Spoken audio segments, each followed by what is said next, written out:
বিশ্বনবী পাগলের মতো একবার হাউজে কাউসারে যাবেন, একবার সিরাতে যাবেন, একবার পুলসিরাতের দিকে, একবার হাউজে কাউসারের দিকে পাগলের মতো দৌড়াতে থাকবেন।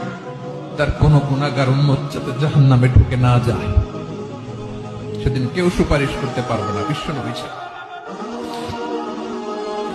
এজন্য ৫ নম্বর আল্লাহ বললেন, মান যাল্লাযী ইয়াশফাউ ইনদাহু ইল্লা বিইযনিহি।